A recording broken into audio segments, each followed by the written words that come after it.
ish komandanti i forcave ushtarake të Ukrainës, tash ambasador në Britaninë e Madhe, por edhe kryebashkiaku i Kijevit Kliçko. Mendoj rusët taktizimi i tyre është të ratmarshuar në goditje qoftë prej dronëve apo edhe llojeve të ndryshme të raketave që kanë me bulluk. Godasin edhe për brenda Kijevit pozicionet edhe në rrethinat e Kijevit, por edhe në pjesë, sidomos ato perëndimore të cilat rusët i vlerësojnë se janë arterje furnizuese për armatën ukrainase.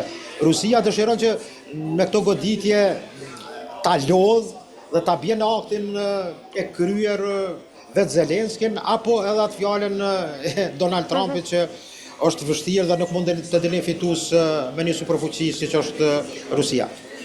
E qartë, do të vlejmë nga ana tjetër, ju vetë si e shihni të gjithë rolin e Shteteve të Bashkuara të Amerikës, por edhe Mbretërisë së Bashkuar në të gjithë këtë proces të paqes?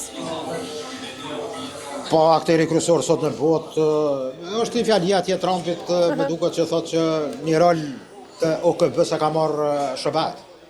Dhe mendoj në shumë vatrat e krizës, jo vetëm për ato shtatet luftara që i kanë ndaluar, që i citon shpesh Trumpit, por mendoj që një rol të tilla kanë marrë SBA, dhe mendoj që për të arritur një paqë, nuk ka paqë drejt, por paqë mund të them për shpëtimin e jetës së njerëzve, dhe ajo që mund shpëtohet, që është i padrejtësi, mund të them drejt, por amerikanët janë ende, mund të them, fuqia vetme që mund të kenë ndikim impakt për arritjen e një anëpushimi apo qetësimin e situatave konfliktuoze sot në botë. Dhe mendoj që kjo tregon që amerikanët edhe në doktrinat e tyre që ka të bëjë me aspektin e dy dokumente që janë të rëndësishme, që janë aprovuar në fund të këtij viti, në këtë muaj, janë ajo që ka të bëjë me aktin e autorizimit të mbrojtjes kombëtare amerikane, që implikon edhe situatën tani në Ballkan. Desha të them atë citat shumë interesant të Giorgia Meloni, kryeministres italiane, e cila pra disa ditë është që ky vit ka qenë i vështirë, por mos u shqetësoni, viti i ardhshëm do jetë edhe më i vështirë. Mendoj që po im në një vit me shumë sfida. Por sidoqoftë, mendoj që arritja e një momentumi për paqen në Ukrainë është e rëndësishme edhe për vetë ukrainasit, por edhe për sigurinë mendoj evropiane. Po që sa arrihet në aspektin e sigurisë, mbredhjes së sigurisë, jo vetëm për Ukrainën, që amerikanët afrojnë disa garancione, të cilat mund të them mund të jenë pozitive, por nuk mund të jenë ndoshta garantuese për periudha të gjata.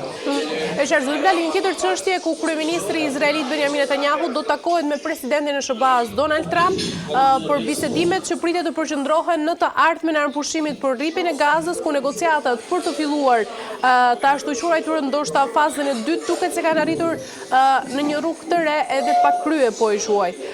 Si e vlerësoni rëndësinë e këtij takimi midis Netanyahu dhe Trump për anëpushimin e rripjen e Gazës? Te pika kyçe është do të jetë Turqia. Forcat turke, kontingjenti i tyre, i cili mund të them është në një situatë ku Izraeli me këmbgulje nuk pranon që trupat turke, 2500 trupa turke të hyjnë në Gaza. Është arritur deri diku një hajta quj kështu një model që mund të jenë edhe trupat pakistaneze. Por edhe këtu Izraeli ka dronjë. Do jetë aja fjala e Libermanit, ish ministrit izraelit, i cili tregon që po që se hyjnë trupat turke një herë nuk dalin. Po që se do vendosen ato, është vështirë pastaj të tërhiqen. Dhe mendoj që takimi me Trumpin do të jetë një situatë që ka të bëjë kryesisht me fazën e cila ka të bëjë me implementimin e një force paqëruese për brenda Gazës. Dhe do jetë, mendoj, një takim që amerikanët tradicionalisht favorizojnë interesat e Izraelit, por ndoshta do të jetë edhe një shtytje, sepse dostumi i Trumpit, qoftë Netanyahu, qoftë Trumpi, do jetë problematike të kënaqet njëri të hidhrohet tjetri. Dhe kjo do jetë një situatë, besoj që amerikanët e kanë vështirë, edhe pse ambasadori amerikan në Turqi shpreh disa qëndrime që duhet të jenë trupa turke, është do fjala nga Trumpi tek Erdogani që do jenë trupa turke, por besoj që do jetë vështirë. Po që se nuk jenë trupat ushtarake turke, do jetë problematik. Deri dikun mendoj që edhe Pakistani për shkak të fuqisë, një fuqie atomare, sepse është ai sentimenti që një vend i fortë musliman të hyjë në tokën e Gazës, do e shohin Izraeli si rrezik për proceset ardhshme. E qartë, zoti Bilali, nga ana tjetër, a mendoni se faza e dytë e negociatave ka shanse ndoshta të përparojë edhe pas tensioneve të fundit që janë krijuar midis Izraelit dhe Hamasit? Ja, është vështirë. Unë besoj që ajo që ka pëndodhë Somalandi që Izraeli ta ndaj një pjesë të këtij territori dhe influencën e vetë të shtri të brigjin e Adenës të hyrjen e detit të kuq depërtimin që një pikë strategjike të thotë ndarjen e këtij vendi për interesat e Izraelit, pastaj ajo që ndodh me Darfurin në pjesën e Sudanit, do të kemi një përzierje jashtëzakonisht e madhe të interesave të Izraelit, të Turqisë dhe Arabisë Saudite, dhe mendoj po edhe Egjiptit po ashtu. Por për Izraelin pika ky që është rrezikun për të ardhmen për një konflikt të mundshëm është Turqia, pos Iranit.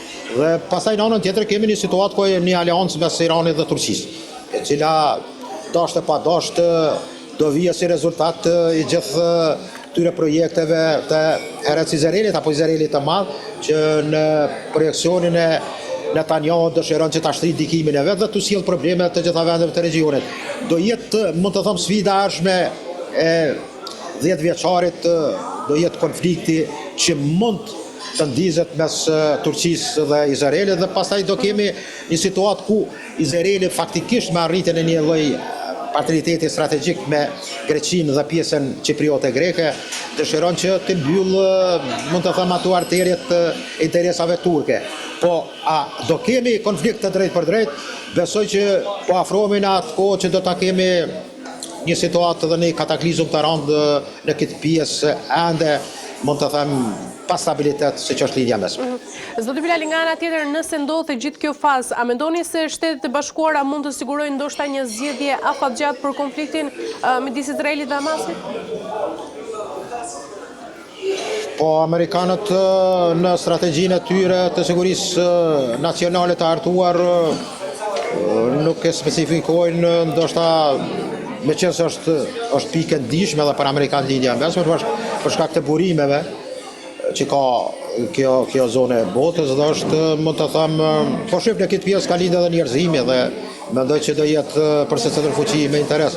Amerikanët do kërkojnë që ta krijojnë një stabilitet brenda atë që është me interes të Izraelit, por duke mos lënë anash as interesat e vendet tjera, sidomos atyre arabe, por edhe turke. Mendoj që amerikanët në strategjinë e tyre do jenë prapa Izraelit në çdo kohë. Dhe kjo do sjell prap problematikat e veta. Kush do jetë në të ardhmen fuqia cila mund të implikohet, sidomos interesat kineze, një brez një rrugë apo rruga e Mendavsh, pastaj edhe interesat turke, ruse, të cilat duket se kanë arritur me Al-Sharën që të krijojnë një situatë për vendosjen e jug të Izraelit të forcave të ndonjë baze të Federatës Ruse, e cila më duket që do jetë një marrëveshje dhe një pajtim edhe Izraelit për shkak të dobësimit të interesit turk në Siri, në Sham. Dhe kjo besoj që edhe vendosja e sistemit të radarëve turk ka zgjuar alarm tek Izraeli, sepse çdo manovrim i forcave të IDF-it izraelit, sidomos atyre ajrore, do jetë problematike që do kapet nga radarët elektronikës turke. Dhe kjo mendoj që do jetë një situatë me të cilën amerikanët do kenë vështirë të arrijnë një paqëtim çfarë dëshirojmë të gjithë, dhe mendoj që do të kemi situata të papritura edhe në vitin 2026 por edhe në vite tjera. E qartë, mirë, zoti Bilali, për ta mbyllur pyetja e fundit sa i përket edhe zgjedhjeve që u zhvilluan në Kosovë, si e keni parë të gjitha rezultatin e këtyre zgjedhjeve deri më tani? Nëse bën edhe një herë pyetje, nuk e dëgjova mirë. Sa i përket edhe zgjedhjeve që ndodhen në Kosovë, si e keni parë të gjithë zhvillimin e këtyre zgjedhjeve dhe rezultatin e tyre deri më tani?